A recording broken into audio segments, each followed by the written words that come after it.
जब हम गर्भावस्था में शिशु की सेहत और शिशु के विकास के बारे में बात करते हैं, तो सारी उंगलियां माँ की तरफ ही निर्देश करती है कि माँ की सेहत में कुछ खराबी थी, इसकी वजह से शिशु का विकास ठीक नहीं हुआ, या माँ की ही सेहत अच्छी थी, इसकी वजह से ही शिशु ठीक से डेवलप हुआ।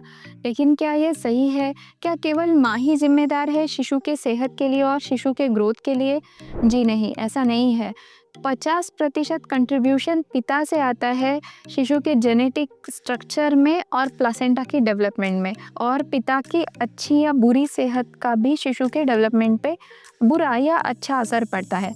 नमस्कार, मैं डॉक्टर आकांक्षा महाजन पाठक, फर्टिलिटी एक्सपर्ट। आप देख रहे हैं एक्सेलेंट चबूतरा, और आज चर्चा करते हैं पिता की सेहत शिशु के सेहत से किस प्रकार से जुड़ी होती है इस बारे में। तो सबसे पहली चीज़, अगर पिता को कोई बीमारी है जैसे कि ब्लड प्रेशर है, डायबिटीज़ है, कोई इन्फेक्शन है या वेरिकोसील है, तो जो पैदा होने वाले स्पर्म्स है उसकी क्वालिटी कम आती है, जिसके वजह से बच्चा ठहरने में प्रॉब्लम हो जाती है। जैसा कि हम रूटीनली कहते हैं कि इनफर्टिलिटी के केसेस में 50% केसेस में पुरुष रिस्पॉन्सिबल रहता है या हस्बैंड रिस्पॉन्सिबल रहता है इनफर्टिलिटी के लिए।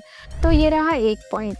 अब अगला पॉइंट है कि पिता की अगर स्पर्म की हेल्थ खराब है तो औरत में बार बार मिसकैरेज होने का भी संभव है। जैसे कि अगर पिता की उम्र 40 के ऊपर है, पिता में कोई जेनेटिक एब्नॉर्मलिटी है, या फिर पिता को डायबिटीज़ है, बीपी है, हाइपरटेंशन है, तो इस कारण की वजह से बच्चे में बार बार मिसकैरेज होने का भी खतरा रहता है। अगर स्पर्म क्वालिटी खराब आती है तो उसके वजह से भी बार बार मिसकैरेजेस होते हैं। अब आते हैं तीसरे पॉइंट की तरफ। बच्चे का जो पेट के अंदर विकास होता है, जो डेवलपमेंट होता है, वो प्लासेंटा के ऊपर बहुत ज़्यादा आधारित होता है। तो ये जो प्लासेंटा का फॉर्मेशन है वो 50% माँ कंट्रीब्यूट करती है और 50% पिता कंट्रीब्यूट करता है। अगर स्पर्म की क्वालिटी ख़राब है या अगर पिता को कोई बीमारी है तो उसके चलते प्लासेंटेशन ठीक से नहीं हो पाता। जैसे कि कुछ जीन्स है पिता के, जिसको बोलते हैं कि IGF2 जीन।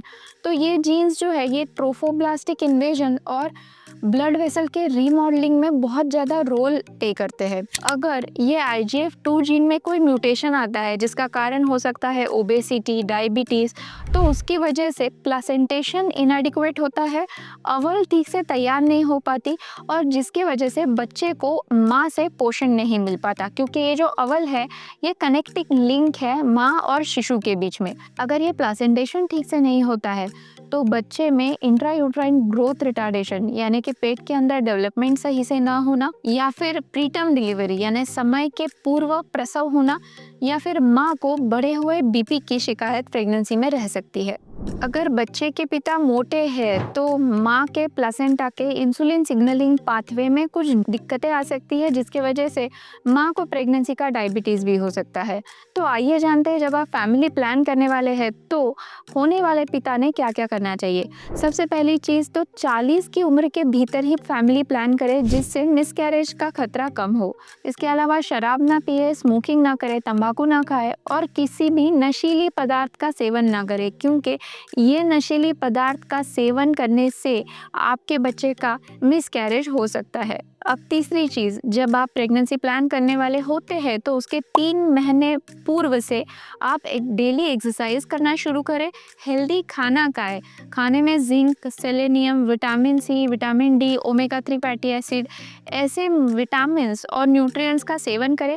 अगर खाने से इन सारी चीज़ों की पूर्तता नहीं हो रही है तो आप टैबलेट्स अपने डॉक्टर से लिखवा सकते हैं। 3 माह पूर्व मैं इसलिए बता रही हूँ क्योंकि स्पर्म का जो एक साइकिल होता है वो लगभग 70 डेज का साइकिल होता है, और हेल्दी स्पर्म आने में 70 डेज का टाइम लगेगा। जब से आप लाइफस्टाइल मॉडिफाई करेंगे उसके लगभग 3 महीने के बाद में हेल्दी स्पर्म्स आना शुरू हो जाएंगे।